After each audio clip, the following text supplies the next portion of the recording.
আসসালামু আলাইকুম viewers, welcome back to my channel yummy table by Nusrat. আজকে আমি তৈরি করে দেখাবো রেস্টুরেন্ট স্টাইলে চাইনিজ মিক্সড ভেজিটেবলস। এখানে আমি চাইনিজ মিক্সড ভেজিটেবলসটা রান্না করার জন্য বিভিন্ন সবজি নিয়ে নিয়েছি। পেঁপে, বাঁধাকপি, ক্যাপসিকাম, গাজর, পেঁয়াজ এবং মরিচ।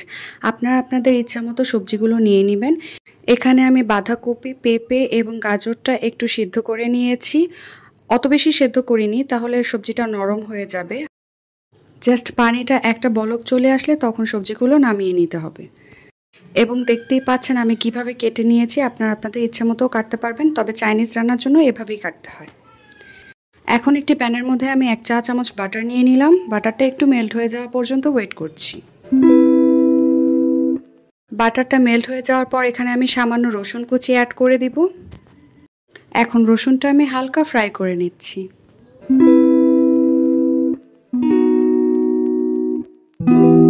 রসুনটা হালকা ফ্রাই হওয়ার পর এখানে আমি প্রথমে পেঁয়াজটা অ্যাড করে দিলাম।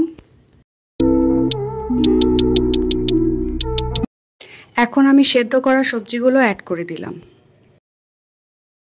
একটু নেড়েচেড়ে সবকিছু মিশিয়ে নিচ্ছি। এখন ক্যাপসিকাম এবং কাঁচামরিচটা দিয়ে নিচ্ছি। ক্যাপসিকাম আর কাঁচামরিচটা পরে দেওয়ারই চেষ্টা করবেন। আবারও নেড়েচেড়ে সবকিছু মিশিয়ে নিচ্ছি। এই ভেজিটেবলসটা চাইনিজ ফ্রাইড রাইসের সাথে খেতে খুবই ভালো লাগে।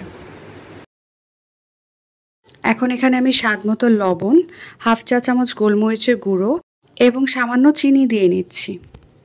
লবণটা একটু বুঝে দিবেন। এখানে আমি সসও অ্যাড করব, কারণ সসের মধ্যে যথেষ্ট পরিমাণে লবণ থাকে। সসটা চাইলে আপনারা স্কিপ করতে পারেন, তবে একটু টেস্ট ভালোর জন্য আমি সস অ্যাড করে দিয়েছি। এখানে আমি 1 টেবিল চামচ টমেটো সস দিয়েছি। আপনারা চাইলে এর সাথে সয়া সস এবং চিলি সসও অ্যাড করে নিতে পারবেন।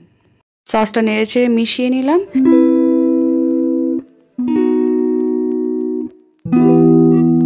এখন এখানে আমি কর্নফ্লাওয়ার অ্যাড করব।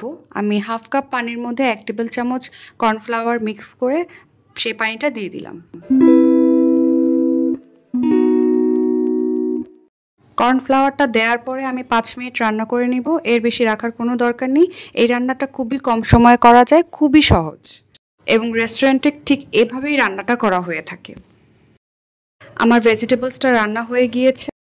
আশা করি রেসিপিটি আপনাদের কাছে ভালো লেগেছে। ভালো লেগে থাকলে আমার চ্যানেলটি সাবস্ক্রাইব করতে ভুলবেন না এবং ফ্যামিলি অ্যান্ড ফ্রেন্ডসদের সাথে অবশ্যই শেয়ার করবেন।